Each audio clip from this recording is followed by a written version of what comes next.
बिस्मिल्लाहिर्रहमानिर्रहीम। अस्सलाम वालेकुम। वकास ख़ान ऑफिशियल से वकास ख़ान आपकी खिदमत में हाज़िर है। जैसे कि आप जानते हैं कि डॉक्टर आमिर लियाकत हुसैन की तीसरी बेगम दानिया शाह को लोधरा से एफआईए ने गिरफ़्तार किया और आज उनको मकामी अदालत यानी कराची की सिटी कोर्ट में रिमांड के लिए पेश किया गया। दानिया शाह को आज एफआईए की जानिब से पेश तो किया गया साइबर क्राइम की जानिब से, लेकिन अदालती वक्त ख़त्म होने के बायस मजिस्ट्रेट सीट पर मौजूद नहीं थे, जिसके बायस रिमांड नहीं हो सका। अब कल दोबारा इनको अदालत में पेश किया जाएगा। दानिया शाह के ख़िलाफ़ मामला है क्या? डॉक्टर आमिर लियाकत हुसैन की बेटी जो हैं दुआ आमिर की जानिब से एक दरख्वास्त एफआईए साइबर क्राइम में जमा कराई गई थी, जिसमें यह मौक़िफ़ अपनाया गया था कि मेरे वालिद साहब की मौत जो है वो कुदरती नहीं थी, बल्कि दानिया की जानिब से जो वीडियोस वायरल की गई थी कमरे की चारदीवारी के अंदर की, उसकी वजह से तनाव का शिकार थे, जिसके बायस इनकी मौत वाक़ हुई। दानिया शाह की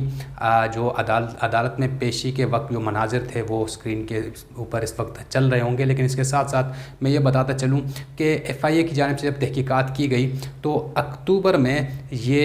दरख्वास्त लगाई गई थी दुआ आमिर की जानिब से। उसके बाद नवंबर में चालान जमा कराया गया और दिसंबर में दानिया शाह को हिरासत में ले लिया गया। चालान जमा करा दिया जा चुका है, जिसमें एफआईए की जानिब से यह मौक़िफ़ अपनाया गया है कि तहकीकात की गई हैं और मुख्तलिफ़ वीडियोज़ हैं जिसमें दानिया शाह ये ख़ुद कहती हैं कि ये वीडियोज़ जो हैं ये आमिर लियाकत को थ्रेट पहुँचाने के लिए अपलोड की गई हैं। तहम एफआईए की जो तहकीकात थी उसको अदालत से आगाह कर दिया गया है। अदालत की जानिब से दानिया शाह मफरूर थी।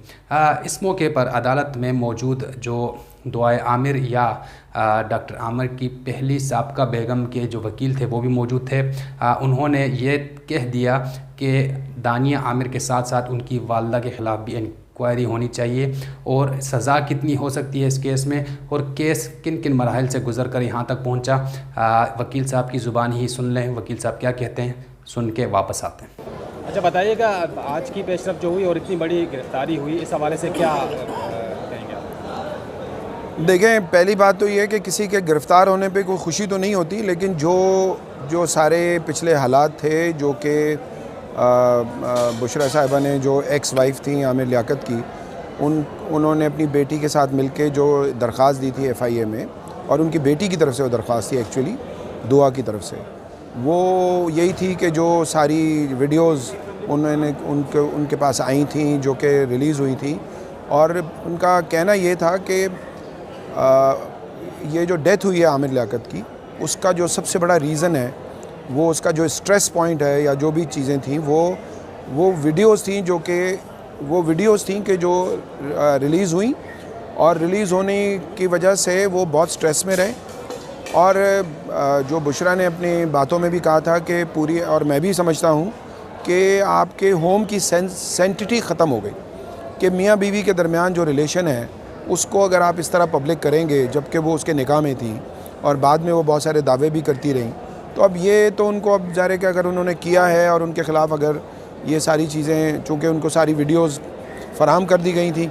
और फिर मुख्तलिफ़ किस्म की हम बातें सुनते रहे। कोई कहता था कोई सोशल मीडिया का कोई वो है शामी, उसने किया है, कभी वो ख़ुद कहती थी हाँ मैंने किया है, और फिर वो टिकटॉक भी बना रही थी। तो ये सारी चीज़ें जो है वो ये खेल नहीं है। ये लोगों को समझना चाहिए कि जो साइबर क्राइम है वो खेल नहीं है। अगर आप साइबर क्राइम करते हो तो आपको भुगतना ही पड़ेगा। अच्छा, जो सेक्शंस लगे आपके ख्याल से अगर ये मुकदमा चलता और साबित भी हो जाता है इल्ज़ाम, तो कितनी सज़ा हो सकेगी? देखें, जो कम से कम सज़ा है वो 10 साल है और 7 साल भी है। तो अब एग्जैक्टली मुझे नहीं पता, क्योंकि हम जब पहुँचे यहाँ पे और बुशरा जो उनकी फर्स्ट वाइफ है वो भी अभी रास्ते में थी, क्योंकि इसको लोधरा से लेकर आई थी एफआईए, और जैसे ही वो पहुँचे आज सुबह तो वो सीधा आके जो है ना वो कोर्ट में पेश किया। लेकिन आज चूँकि जुमा था तो मैजिस्ट्रेट साहब जा चुके थे और उन्होंने अपने यहाँ पे जो सिटी कोर्ट का थाना है उसमें एंट्री उन्होंने डाली है, एंट्री करके वो ले गए हैं और कल वो दोबारा उसको लेकर आएंगे और फिर उसका रिमांड होगा और फिर उसके बाद जो प्रोसेस है कि उसकी इन्वेस्टिगेशन अब शुरू होगी। और दानिया की जो वालदा हैं वो इल्ज़ाम लगा रही हैं कि इंतकामी कार्रवाई का निशाना बनाया जा रहा है, क्योंकि ये बेवा है, जायदाद में हिस्सा बनता है, इस वजह से इंतकामी कार्रवाई। देखिए, मुझे लगता है कि दानिया की वालदा भी इस क्राइम में पूरी शरीक है और वो अकम्प्लिस है, और उसको उसके मुतालिक भी हम पहले ही वो कह चुकी हैं बुशरा साहिबा कि ये एक पूरा गैंग है कि जो पैसों की वसूलियाँ भी करते थे और इस तरह उन्होंने वीडियोज़ रिलीज़ की हैं। तो अब तो ये तहकीक से पता चलेगा जब वो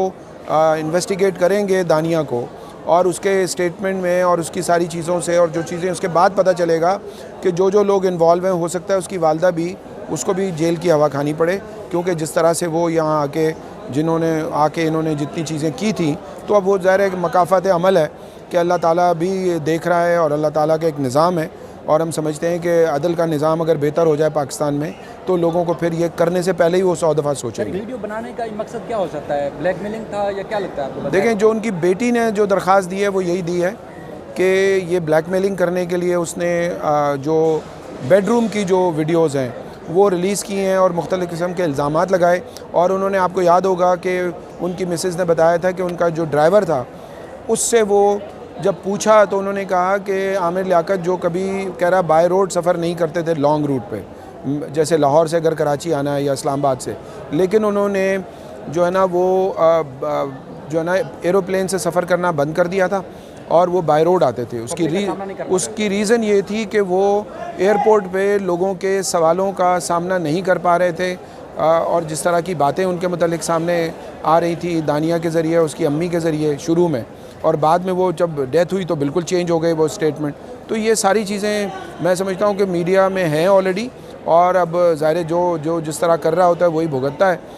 सर, एक आखिरी सवाल कि ये जो अब FIA का ज़ाहिर के तफ्तीश का मरहला है शुरू होगी, इसमें क्या होगा? मोबाइल का फॉरेंसिक होगा या आप कैसे FIA साबित कर सकेगी कि ये उन्हीं की लीक की हुई वीडियो? देखें, जो मेरी नॉलेज है वो ये है कि इतने महीने जो लगे, जो दरख्वास्त दी थी आमिर लियाकत की बेटी ने, दुआ ने, और उसको परसू भी कर रहे थे वो लोग, तो वो उसको इतने महीने इसीलिए लगे कि जो आमिर लियाकत के 3 फ़ोन थे वो पहले पुलिस के पास थे और उसके बाद जो है वो FIA के पास गए, और फिर जो वीडियोस गई थी उससे भी वो उसका फोरेंसिक करते हैं। उसको जब फोरेंसिक जब करते हैं तो उससे पता चलता है कि IP कौन से IP से ये एक्चुअली जनरेट हुआ है। ये तो अब साइंस है हर चीज़ की, तो वो उनके पास पूरे सिस्टम्स हैं, और वो जब सारा हो गया तो उसके बाद ही ये FIR कटी है, और वो उसके बगैर FIR काटती नहीं है जब तक ये ना पता हो कि ये जुर्म कहाँ से शुरू हुआ और कौन से फ़ोन से हुआ है और वो क्या किस तरह की चीज़ें थी। वो सारी चीज़ें कुछ ना कुछ उनको मिला है, वो तो अब जब सामने आएगी हमारी इन्वेस्टिगेशन तो पता चलेगा, और हम उनके साथ ताउन भी करेंगे कि जो कुछ उनको जिस तरह की ज़रूरत है, क्योंकि कंप्लेनेंट इसमें दुआ है, और हम लोग चूँकि मैं उनका वकील हूँ तो इस हवाले से हमें देखना है कि हम उनको कहाँ वो चीज़ें प्रोवाइड कर सकते हैं कि जो इंसाफ दे सकें बेटी को भी और उनकी एक्स वाइफ को भी और बेटे को भी। और फिर आपको पता है अवामुन नास में भी बड़ा गुस्सा है कि आपने घर की सैंटिटी को, अपने बेडरूम की मियाँ बीवी की जो होती है कि उसके जो है ना उसको बहुत ज़्यादा नुकसान पहुँचाया है। लोग अब अपनी वाइफ के साथ एक बेडरूम में रहते हुए खौफ महसूस करेंगे कि भाई कहीं मेरी वीडियो रिलीज़ ना हो जाए, या चाहे बीवी हो या शौहर हो। तो इस पर आपको पता है कि एक DIG ने भी ऐसा किया था पंजाब में, और उसने अपनी एक्स वाइफ की वीडियोस रिलीज़ की थी, तो उसके ख़िलाफ़ भी FIR कटी, वो भी अरेस्ट हुए, उन्होंने भी बेल कराई, अभी मेरा ख्याल है उनका ट्रायल भी चल रहा है। जैसा ये आप बहसियत तो मुद्दई के वकील सज़ा दिलाने के लिए पूरी केस की पैरवी करेंगे? देखिए, मैं उनके साथ हूँ और मैं समझता हूँ कि ये ऐसा केस है जो टेस्ट केस है। आपको पता है कि जब हम पोस्टमार्टम के लिए भी चला रहे थे तो क्या कुछ नहीं किया लोगों ने, और ख़ास तौर पे दानिया और दानिया की वालदा ने, और जिस तरह के बयानात दिए, और वो बड़े गैर मुनासिब बयानात थे, और वो उनको करना नहीं चाहिए था, क्योंकि अब एक आदमी की जब इंतकाल हो जाए तो उसकी लाश को कम से कम बेहरमती उसकी नहीं करनी चाहिए, तो उन्होंने कोई मौका छोड़ा नहीं है। तो अब जा रहे उसकी फैमिली, अगर देखें इस केस को मैं नहीं परसू कर रहा, उसकी फैमिली परसू कर रही है, मैं उनका वकील हूँ। अगर वो परसू करना चाहेंगे तो मैंने अंडरटेक किया हुआ है तो मैं